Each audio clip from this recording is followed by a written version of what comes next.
So hey guys, good morning, welcome to my new blog. আজকে ব্লগটি শুরু করতেছি গাইস এই বাসা থেকে। দেখতে পাচ্ছেন গতকাল রাতে কিন্তু আমি বাসায় এসেছিলাম এবং রাতে মূলত থেকেছি এবং এখন বাজে গিয়ে সকাল 10টা এবং সকালবেলা ঘুম থেকে উঠে গিয়েছি। এবং গাইস সকালবেলা ঘুম থেকে উঠলে আমার নিজের বিছানা তো আমার নিজেকে পরিষ্কার করতে হয়, প্লাস এই ঘরটা যে রয়েছে এই ঘরটা বর্তমানে সম্পূর্ণ ফাঁকা, তো সম্পূর্ণ ঘরটাকে আমাকেই পরিষ্কার করতে হয়। তো আজকে ব্লগটি কিন্তু এই ঘর থেকে শুরু করতেছি। সম্পূর্ণ ব্লগটির সাথেই থাকবেন। ভিডিও ভালো লাগলে অবশ্যই কিন্তু লাইক করবেন। চলুন আজকে ব্লগটি এখান থেকে শুরু করা যাক। গাইজ, ঘুম থেকে উঠেই সকাল সকাল বিছানাটা গুছিয়ে ফেলেছি। দেখতে পাচ্ছেন এখানে কিন্তু ল্যাপ রয়েছে এবং এখানে আমার যে বিছানাগুলো রয়েছে সেগুলো বালিশ রয়েছে, কম্বল রয়েছে এবং এগুলো মোটামুটি গুছিয়ে ফেলেছি।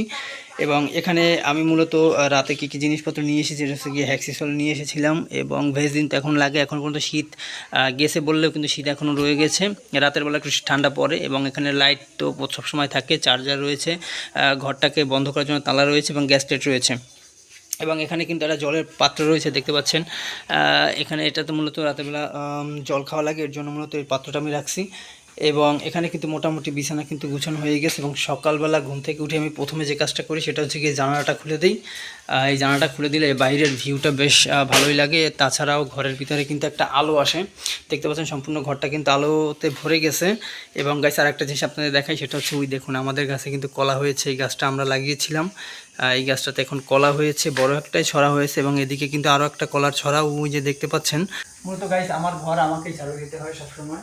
গাইস টোটাল ঘর থেকে কিন্তু এই ময়লা বেরোয়েছে, দেখতে পাচ্ছেন। ময়লাটা না শুধুই বালি আর কিছু না। তো এই ঘরটাতে সেরকম কোনো ময়লা নেই, শুধুমাত্র বালি আর বালি। তো এই বালিগুলোর জন্যই মূলত ঝাড়ু দেওয়া লাগে। গাইস সম্পূর্ণ ঘরটাই এখন ফ্রেশ এবং পরিষ্কার, যেহেতু এইমাত্র সব কিছু পরিষ্কার করেছি। দেখতে পাচ্ছেন বেশ ভালোই লাগতেছে।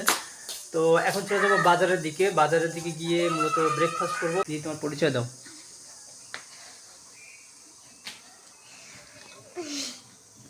নাম নাম আমার নাম মৃত্তিকা দাস প্রীতি। আচ্ছা, ওর নাম হচ্ছে কি মৃত্তিকা দাস প্রীতি। এবং তুমি পড়ো কিসে? ক্লাস টুতে। ক্লাস টুতে পড়ে, মানে অনেক বড় একটা স্কুলে পড়তেছে। তো চলুন দেখা হবে গিয়ে বাজারে গিয়ে। তো ব্রেকফাস্টে রয়েছে গিয়ে চা এবং পরোটা, এখানে দাদাই রয়েছে এবং ও খাচ্ছে। এখন আমি মূলত ব্রেকফাস্ট সারবো। এবং এখানে রয়েছে সর রয়েছে, দুধের সর, এবং এখানে পিসি রয়েছে, বাবাই চলে আসছে সে, এবং এইখানে অনন্ত রয়েছে। তো দেখা হচ্ছে ব্রেকফাস্টের পরে। গাইস কি হয়েছে, খুব দ্রুত ফ্রাইটা ছাড়তে হবে, এর জন্য আমরা নিচেই মূলত রাখছে এবং নিচে থেকেই মূলত সম্পূর্ণ ফ্রাইটার প্রসেসিং চলতেছে খুব দ্রুততার সাথে। দেখতে পাচ্ছেন এখন ফ্রাইগুলো কীভাবে সাজানো হচ্ছে।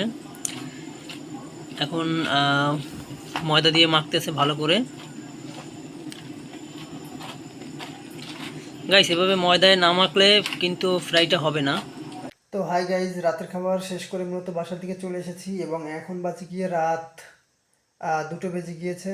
দেখতে পাচ্ছেন এখন বাজে গিয়ে রাত 2টো, 1:57 বাজে।